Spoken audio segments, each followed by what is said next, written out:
Assalamualaikum warahmatullahi wabarakatuh. Hai para pencinta catur dan para catur mania, selamat datang kembali di Legenda Catur Dunia. Magnus Carlsen dan Ian Nepomuk akan kembali ke atas papan lagi nanti malam kawan di turnamen kejuaraan dunia Rapid and Blitz 2021 di Polandia.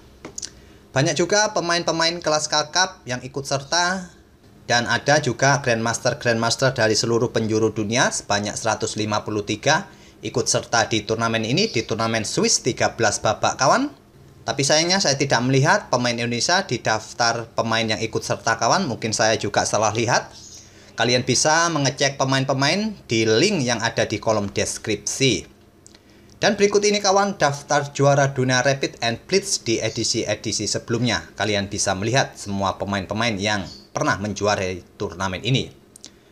Untuk itu, sambil menunggu pertandingan Magnus Carlsen nanti malam, kita akan coba lihat salah satu game terbaik Carlsen saat dia menjadi juara tahun 2019. Kita langsung saja ke atas papan. Dan game yang saya pilih ini adalah permainan Carlsen di putaran pertama di tahun 2019 itu bertemu dengan pecatur Kazakhstan Azamat Utegaliev. Dan di sini Carlsen pegang putih mengawali permainan dengan pion E4 dibalas dengan Scandinavian Defense, pion D5.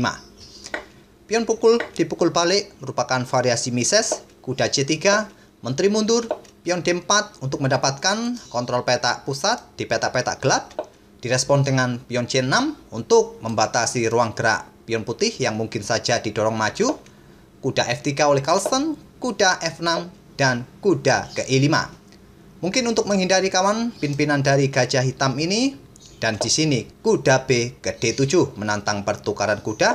Carlsen menolak, kuda C4, menteri mundur menghindari ancaman, dan pion A4 untuk mencegah pion B5 dibalas dengan pion A5. Sama-sama kawan menghentikan pergerakan pion B masing-masing.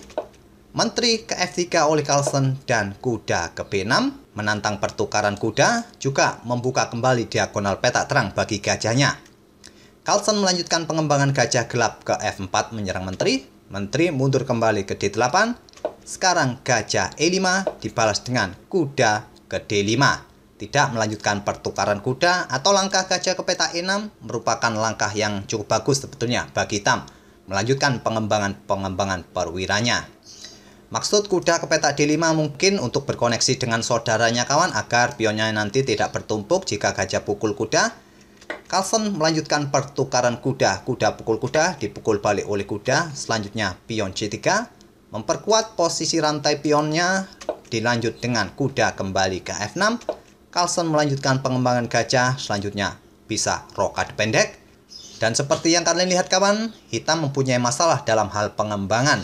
Terutama gajah gelapnya kawan, ini membutuhkan tempo untuk memainkan pion-pionnya maju untuk membuka diagonal gelapnya bagi pengembangan. Berbanding dengan para perwira putih sangat aktif di petak pusat. Raja juga segera bisa mengamankan diri, rokade, diikuti beteng ke lajur pusat. Sudah sangat unggul putih pada diagram seperti ini. Hitam melanjutkan gajah E6. Di sini Carlsen rokade, gajah pukul kuda, dipukul balik oleh gajah. Selanjutnya pion E6 melanjutkan atau membuka jalur-jalur pengembangan, dibalas menteri G6 menawan pion G7 agar gajah ini tidak berkembang ke peta E7 ataupun ke peta D6. Di sini diantisipasi dengan langkah pion G6 membuat langkah kesalahan. Langkah terbaik adalah mengancam menteri kawan dengan kuda. Jika menteri ini bergeser seperti ini, kuda bisa kembali. Jika menteri kembali mengancam pion, kuda kembali, dan seterusnya bolak-balik kawan, sampai menteri putih ini menghindari lajur G. Tapi di posisi seperti ini, saat ada ancaman dari menteri putih mengincar pion G7, kita merespon dengan pion G6, langkah yang logis. Rencana Viajento, rokade di langkah berikutnya, mungkin itu rencana hitam, tapi ini adalah langkah blunder. Seperti biasa, saya berikan kesempatan bagi kawan-kawan untuk menebak langkah terbaik bagi putih di langkah berikutnya yang bisa merusak permainan hitam. Tapi langkah ini tidak ditemukan oleh Carlsen kawan. Carlsen memainkan pion F4, tidak menemukan langkah terbaik. Silakan coba cari langkah terbaik atau kesempatan bagi putih untuk merusak permainan hitam. Apakah sudah ketemu kawan? Langkah terbaik yang dilewatkan oleh Carlsen adalah pion D5. Pion D5 ini tujuannya untuk membongkar pion-pion di lajur E dan di lajur F nantinya bergerak ke sini kawan, nanti jika tidak dipukul oleh hitam. Langkah terbaik bagi hitam adalah melanjutkan Fianchetto gajah G7, putih akan pukul pion E6, raja rokade, pion akan pukul pion F7 skak. Atau terlebih dahulu pada posisi ini gajah bisa bergerak ke petak C7 terlebih dahulu mengancam menteri. Setelah menteri bergeser baru pion pukul pion. Jika beteng pukul balik, maka hitam akan kalah kualitas perwira. Jika raja bergeser kawan, kalian biasa menggeser beteng kalian ke lajur pusat, mengaktifkan perwira sesegera mungkin untuk menguasai lajur-lajur pengembangan hitam. Dan di langkah berikutnya saya tidak akan melanjutkan lagi, sudah terlihat posisi putih sudah sangat bagus di sini. Atau coba kita lihat satu variasi lagi kawan. Di posisi seperti ini saat pion D5 ini dimainkan oleh putih, jika dipukul menggunakan pion C, maka terbuka diagonal petak terang untuk melakukan skak. Tentu jika ditutup oleh menteri langsung disikat. Jika ditutup oleh kuda, gajah bisa mendapatkan beteng di petak H8. Tapi jika raja mencoba maju kawan ke petak E7, selanjutnya putih akan memainkan pion C4-nya untuk memberikan kesempatan menteri untuk melakukan ancaman di petak A3 nanti. Sudah sangat kompleks kawan. Di sini antisipasi bisa dilakukan oleh hitam dengan kuda E4 membiarkan gajah pukul betengnya nanti setelah menteri A3 skak, kuda menutup di petak D6 dan gajah bisa mendapatkan beteng di H8. Tapi jika pada posisi seperti ini kawan, pion D5 ini dipukul menggunakan pion E, selanjutnya putih bisa menggeser beteng A ke E1, persiapan memberikan discover check nantinya pukul kuda. Apabila kuda ini mencoba bergerak ke peta E4 untuk mengancam menteri, simpel kalian tetap bisa pukul beteng. Kuda sudah tidak mempunyai kesempatan untuk pukul menteri karena posisinya kena pin. Atau pada posisi ini kuda lompat ke peta H5 untuk mengancam menteri kawan. Di sini kalian bisa pukul beteng dengan tempo setelah ditutup atau raja bergeser, menteri bisa bergeser menghindari ancaman kuda dan hitam masih tetap kolaps nantinya.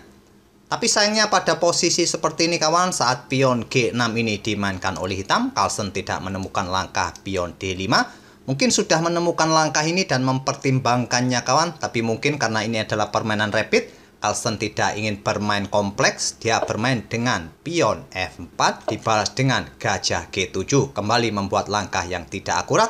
Kali ini Carlsen memanfaatkannya dengan pion F5. Jika pion G pukul pion F5, gajahnya akan tewas. Hitam memukul menggunakan pion E. Dan Carlsen melanjutkan dengan gajah C7 mengancam menteri. Menteri bergeser, sekarang menteri bergerak ke D6. Tidak terburu-buru melakukan skak di lajur E ini kawan, karena raja nanti bisa bergerak ke lajur F. Oleh karena itu, menteri ke D6 membatasi pergerakan raja hitam. Selanjutnya mungkin diikuti langkah beteng ke lajur pusat. Di sini kuda ke E4 menyerang menteri. Direspon dengan beteng E1 mengepin kuda. Kuda sudah tidak mempunyai kesempatan pukul menteri putih lagi. Direspon dengan menteri ke D7 menantang pertukaran menteri. Di sini Carlsen mengorbankan betengnya pukul kuda E4 skak. Tujuannya setelah dipukul oleh pion, maka lajur F terbuka bagi beteng serta gajah mengincar pion F7 ini. Pada posisi seperti ini tadi kawan, bisa juga kalian mendahulukan langkah gajah pukul pion F7. Sudah tak ada petak pelarian bagi raja hitam ini, otomatis menteri akan pukul gajah. Kalian bisa melanjutkan pukul kuda skak. Sama juga kawan, sudah tidak ada tempat yang bagus bagi raja. Jika ditutup, maka satu langkah skakmat otomatis dipukul oleh pion dan beteng bisa pukul menteri di peta F7 dan dipukul balik sama saja apa yang dilakukan oleh Carlsen di posisi seperti tadi.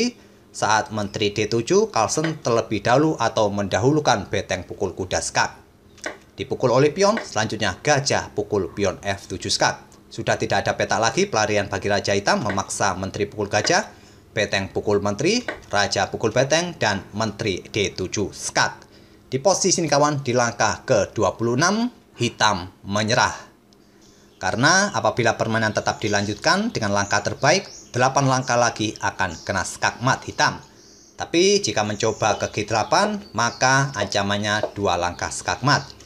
Jadi jika ingin bermain agak lama sedikit, raja ke F6, gajah ke E5 skak, raja ke G5, menteri E7 skak, raja ke F5, atau kalian bisa melangkah kemanapun, malah bisa membuat langkah skakmat yang lebih cepat dari putih. Menteri F7 skak, raja kembali bergeser ke G5, menteri F4 skak, raja bergeser ke H5, pion G4 skak, raja ke H4, dan gajah pukul gajah terlebih dahulu untuk membatasi ruang gerak raja hitam di peta-peta ini kawan. Nanti menteri ke peta G3 skak, rajanya bisa ke peta G5 diikuti pion maju skakmat. Coba saja seperti ini dan skakmat. Itulah kawan, bagaimana Carlsen begitu mudahnya membongkar Scandinavian Defense, memanfaatkan langkah-langkah yang tidak akurat dari lawannya. Semoga permainan dari Carlsen tadi bisa menghibur kalian dan bisa menjadi bahan referensi dalam permainan Scandinavian Defense, dan kita akan bertemu di video-video berikutnya. Terima kasih. Wassalamualaikum warahmatullahi wabarakatuh.